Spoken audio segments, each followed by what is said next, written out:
24,000 megawatt-hours. Stored in a single lake behind a dam. Break time equals 0. 6 is / the biggest lithium battery farm on Earth holds about 3,000. Same job, hold power until the grid needs it. One does it 8 times over. Here's why this fight suddenly matters. AI data centers are plugging into the grid by the gigawatt. Whole new cities of demand appearing in months. The power plants can mostly keep up. The problem is timing. Sun and wind don't match when we need them. So storage becomes the bottleneck. Whoever wins storage decides whether the grid stays stable and what your electricity costs. 3 questions settle it. Which stores more? Which reacts faster? Which is cheaper per unit of power held? Start with the dam. Pumped hydro is almost embarrassingly simple. You have 2 lakes, one high on a mountain, one down in the valley. When power is cheap and plentiful, a windy night, a sunny noon, you run pumps and push water uphill into the top lake. You've turned cheap electricity into a giant tank of gravity just sitting there. Then demand spikes. A city switches on its air conditioners at 5 p.m. You open the gates. Water crashes back downhill through turbines, spinning generators, and that stored gravity becomes electricity again. That's it.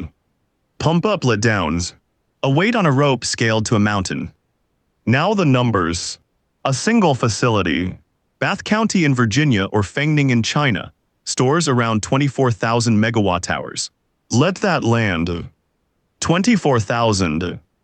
That's enough to power a small city for many hours, and in some cases push through more than a day of high demand without refilling. Not a burst, a marathon. And it's efficient. Send in 100 units of electricity to pump up, you get about 80 back when it runs down. Roughly 80% round trip. The rest is lost to friction and heat in the pumps and pipes. Losing a fifth sounds like a lot until you see the alternative, leaving that cheap midnight power completely unused. Here's the quiet superpower. These dams last 50, 60, even 80 years. The turbines get rebuilt, the lake stays a lake. Some plants running today were poured before the moon landing. But water needs a mountain and a valley in exactly the right shape, and most places don't have that. Which raises the obvious question, what if you don't have a mountain? No mountains. That's where the battery walks in. A grid battery doesn't move water or lift anything. It stores power the way your phone does, chemically.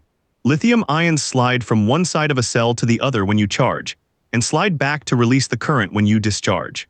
No gravity, no geography, no valley required.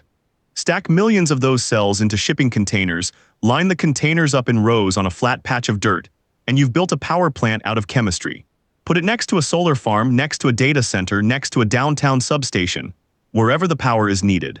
The flagship example is Moss Landing in California. At its largest, it holds roughly 3,000 megawatt-hours. Real, serious grid scale, and still dwarfed by one dam. 8 of these battery farms to match a single reservoir. But here's the trade the battery makes, and it's a big one. Batteries don't run for days. A typical grid battery empties in 2 to 4 hours, then it's done until it recharges. It's a sprint, not a marathon. Enough to cover the evening demand peak, not enough to carry a windless week. And there's a clock ticking inside every cell.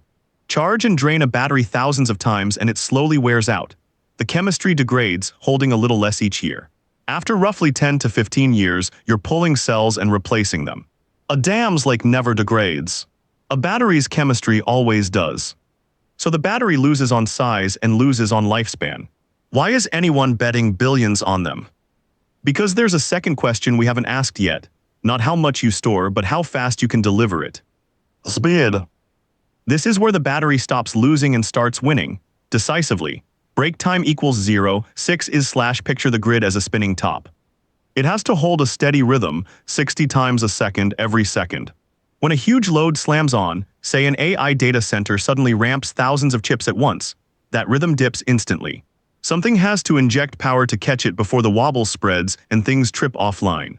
How fast can each contender respond? The dam is strong but slow. To ramp up, you physically open massive gates and get tons of water moving through turbines. That takes seconds to minutes, an eternity when the grid is stumbling in real time. The battery, milliseconds. There are no moving parts to spin up. Software senses the dip and pushes current almost the instant it's asked. Faster than you can blink, faster than the grid can wobble. This is called frequency regulation, the constant, tiny, second-by-second nudges that keep the grid's rhythm locked at 60. Batteries are almost perfect at it. They can catch a spike from a data center, smooth it, and settle back before slower plants even notice something happened. So now the picture splits cleanly. The dam is the marathon runner, enormous endurance but slow off the line. The battery is the sprinter. It can't run for days, but it explodes off the blocks the instant the gun fires. And a stable grid needs both kinds of athlete. Endurance to shift huge blocks of power from night to evening.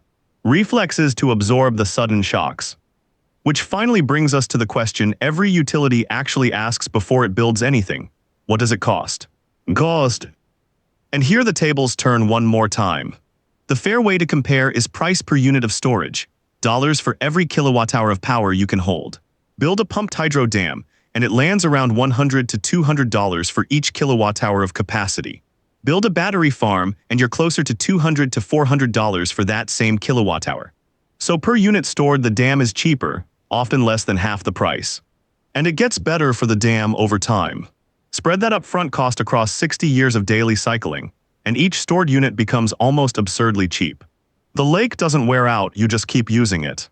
But, and this is the whole catch, that price hides a brutal bill up front. A dam is billions of dollars before it makes a single watt. Then the permits, you're flooding a valley, moving a river, clearing environmental review. That fight takes 5, 10, sometimes 15 years. And you still need the one thing money can't buy, a mountain sitting next to a valley in the right shape. Batteries flip every one of those problems. Yes, they cost more per unit. But look at the trend. Battery prices have dropped nearly 90% in a decade and they're still falling. What cost $10 now costs closer to $1. And a battery farm doesn't need a mountain or a decade. Pour a concrete pad, truck in the containers, wire them up. A site can go live in months, sometimes weeks. So the dam wins on price per unit, but loses on time and terrain. The battery costs more but shows up almost overnight and keeps getting cheaper. Cheaper but slow versus pricier but instant. Hold that tension, because it's exactly what decides who wins the grid. Now the whole thing clicks. Line the 3 answers up. Which stores more? The dam by 8 to 1. Which reacts faster?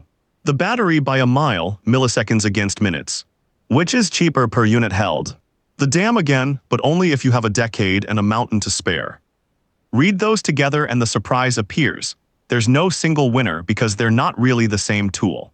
The dam is a reservoir, deep, patient, built to shift enormous blocks of power from cheap hours to expensive ones for half a century. The battery is a reflex, instant, flexible, built to catch shocks and drop in almost anywhere fast. Now bring it back to the AI data center strain that started all this. That demand is arriving now, this year, faster than anyone planned. New pumped hydro can't answer it. A new dam is a decade away minimum. But a battery farm can be live before next winter. So batteries are what actually plug the gap in front of us, buying time. And the dams already standing, some poured 60 years ago, quietly do the heavy lifting underneath. That's the real answer. Not hydro versus batteries. Hydro for the deep, slow, bulk shifting. Batteries for the fast, sharp response. The future grid isn't one or the other. It's both doing the jobs the other one can't.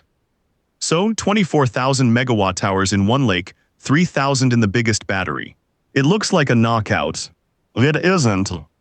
It's a relay. The dam holds the deep reserve, the battery delivers the instant punch, and the grid needs both hands. If watching gravity and chemistry fight over your electricity was worth 5 minutes, subscribe.